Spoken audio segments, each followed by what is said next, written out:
Greetings, YouTuber. Sheepdog762 here again. And today I'm going to pick up where we left off and talk about rifles. Much the same way as when I talked about handguns, I'm going to start uh, in a chronological order from the old, working my way up to the new. I'm going to talk first about safety precautions. We always talk about safety. All the guns I'm going to show you are unloaded, clear, and safe.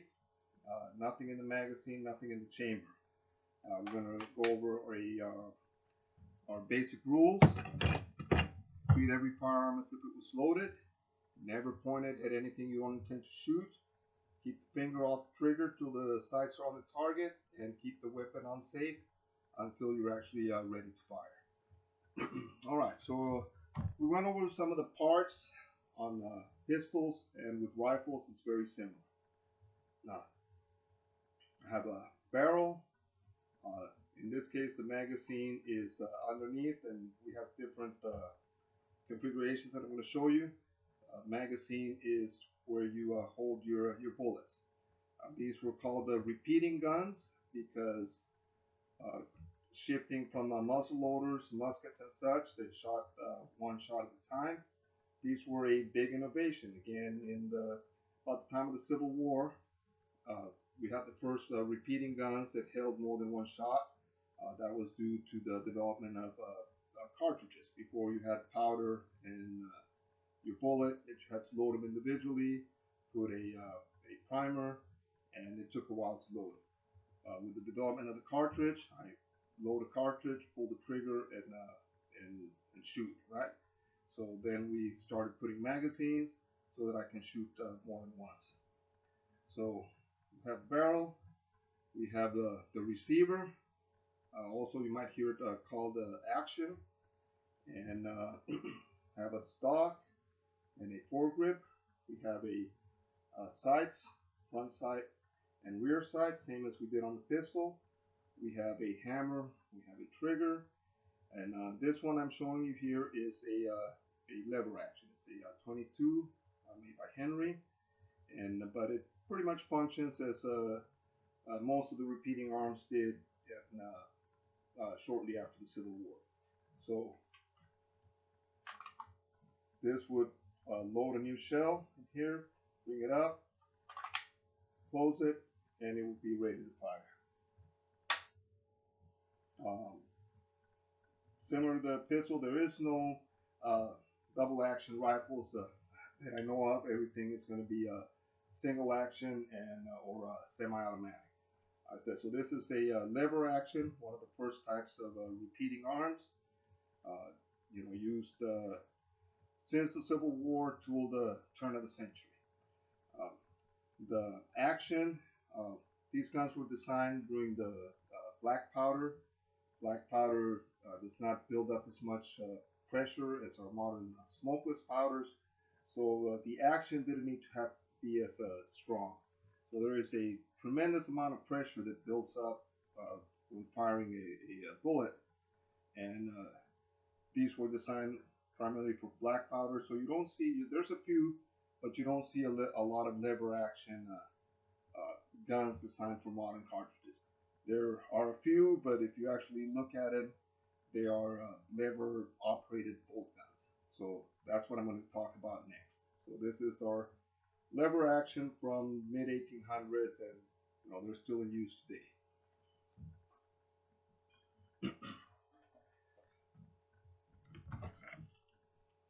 Towards the end of the 1800s, with the development of smokeless powder, higher pressures, we needed to have something that was a little bit stronger. And I think probably Mausers were the first ones that came up with this design, and it is a bolt action. Again, no rounds in the chamber or in the magazine. So the way this one works is, again, we have a barrel, sights, the action, and it's a bolt action.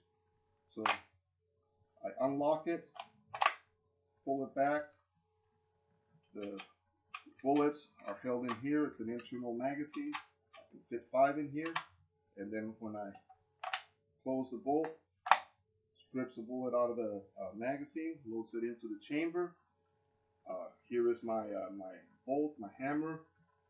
It's very similar to the striker pistols that I showed you earlier. It's held back, little catch in here, and when I squeeze the trigger, it drops forward. Firing pin hits the bullet. Bullet comes out of the barrel, right?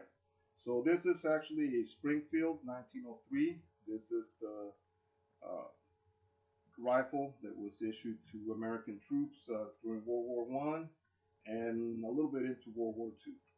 It's 30-06 wood stock, and this was the weapon after World War I into World War II. The lot of civilian versions of this came out, and a lot of surplus rifles made it into the hands of civilians. So this is considered the American rifle, Springfield 1903.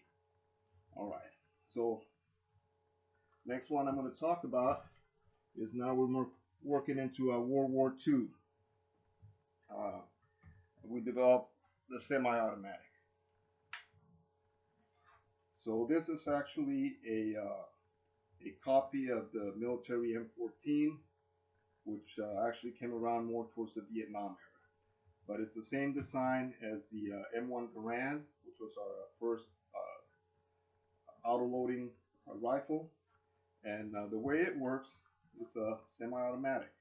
So there is a gas block in here. There's a little hole going into the barrel, and gases come out when the bullet is fired into a piston that drives the charging handle back with the bolt back and loads the gun. This one has a detachable magazine, different capacities, and as I fire it, it will cycle, load the next round, and all I need to do is keep squeezing the trigger till my magazine is empty, and then I would change the magazine. It's the original design, the M1 Garand, pretty much the same, except it had an internal magazine like the Springfield I showed you earlier, and I would load it from the top by loading it from the bottom.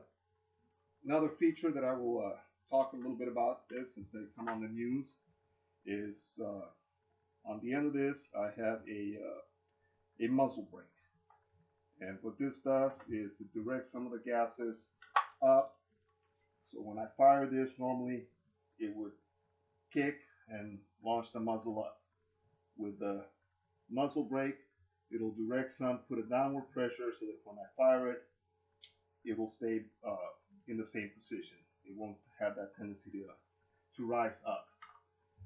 The only reason I talk about it is because that is one of the evil features that people talk about when referring to assault weapons. So speaking of assault weapons, just real quick, in this configuration here, this is perfectly legal in most states. Depending on the size of magazine I put in, it is California legal, which is one of the most stringent states about that. But all I have to do is replace this muzzle brake with a flash hider, which looks very similar to what's on there right now, and this just became an assault weapon. So take it for what it's worth.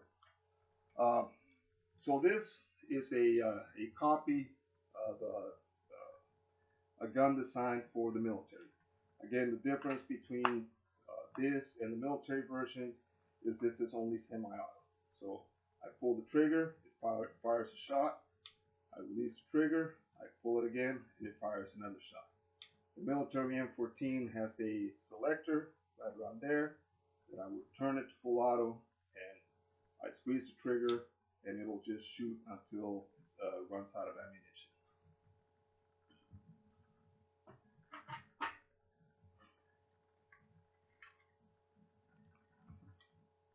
This guy here, very similar to what we just saw, is the Ruger Mini 14. Civilian, designed for hunting, for sport. Uh, I don't know if Mr. Ruger was trying to get it into the military, but this was marketed and released as a civilian firearm. But the only difference between this and the M14 is the caliber. Similar operation, a little bit different, the way the gas is cycled off, but same thing. Comes with different size magazines. I will show you. I have one out here, but I can load it with a 5-round, which is what it originally came with when I bought this in the 80s.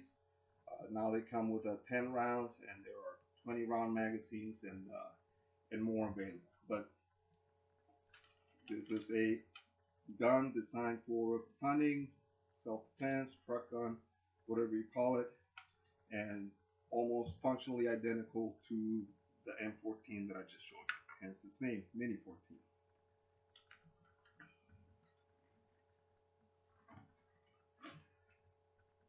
And now, this is, I Californized it, if you want to call it, but this is a AR-15.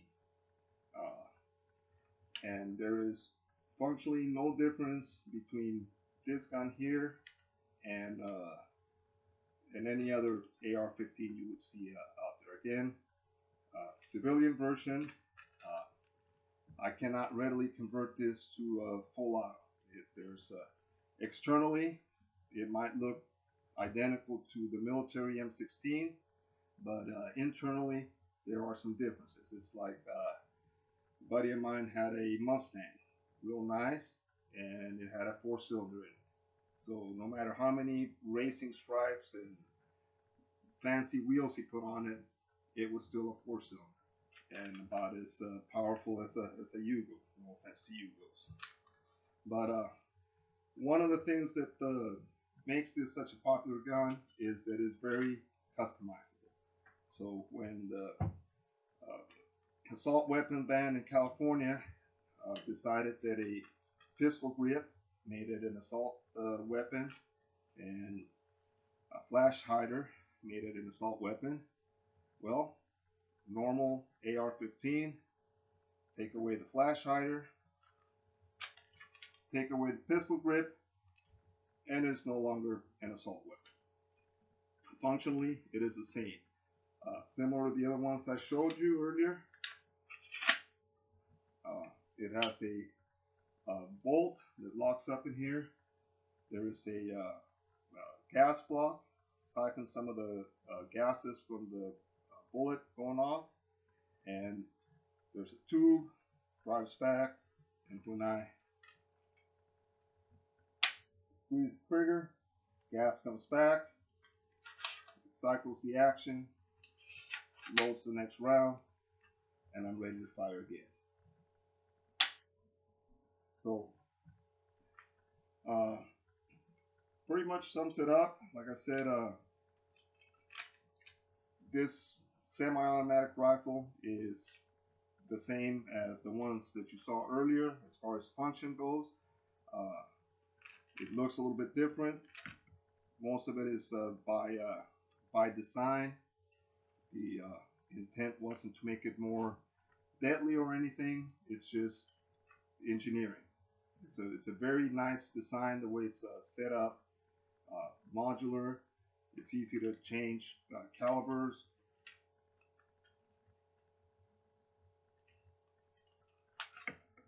I can separate it.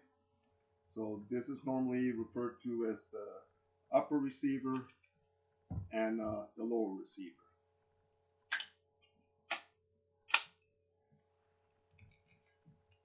With one gun, I can change different calibers. I can make this a 22, as long as the cartridge length is similar.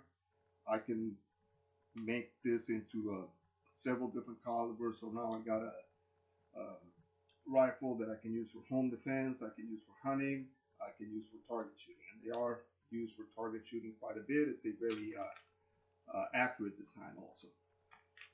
while we're talking about this, I heard a lot of talk about bullets. AR-15 bullets. They are horrible. Not really. So this is the AR-15, 5.56 or a 223 round. It's got a small 55 grain. Grain is the unit of weight commonly used for bullets and powder. This is a 308 hunting round, and the bullet is 150 grains, so 3 times bigger. And this is a 30-06. Again, a 30 caliber.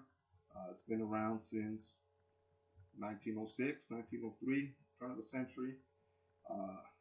Same 150 round bullet as the 308, and traveling about the same velocity. This one goes a little bit faster depending on the loading used, but much more powerful. Commonly used for hunting, not so much unless we're hunting woodchucks or large rabbits. Not generally considered a suitable round for deer or anything bigger than a deer. This is probably one of the most common hunting rounds in the U.S. 30-06. Another thing that I want to talk about is the lethality of this round, right? So it's a tiny little bullet, and if we look back at some physics, some Newton's laws, inertia, that kind of stuff, very light bullet. So when it's going, we talked about rifling earlier, spinning, it's keeping it straight, going in a straight path. When it hits something, this will have a tendency to destabilize and start tumbling. It wasn't designed to hit a person and blow up into a million pieces and cause terrible damage. It's just something that it does because of physics and because of its size. The reason this was picked for the AR-15 is because I can carry a lot more of these than I can of these. It was at the time a 30 round magazine of 5.56, weighed about the same as 3 magazines of the Russian 7.62 round, AK-47 round. So it was just a matter of logistics. I can carry 3 times more ammo than my enemy can. As far as the bullets itself, this here is a hunting round. So if you'll see, the tip is a little bit different. It's a softer material, so that when it hits, it'll mushroom out and expand and cause a lot more damage than either one of these two. These are both military rounds, full metal jacket, which means that the copper jacket goes all the way around, so there's no hollow point, there's no, when it hits, it'll pretty much just punch a hole through like an ice pick. Now, these things are going fast, 2,800 feet per second, 3,000 feet per second. So when it does hit, it's going to create damage. The shock, it's going to cause a lot of tissue damage, but nowhere near as much as the hunting. So again, hopefully I answered some questions. Maybe you learned something, maybe not. Please give me your comments, and I will try to get back to you and answer any questions you might have. So thank you.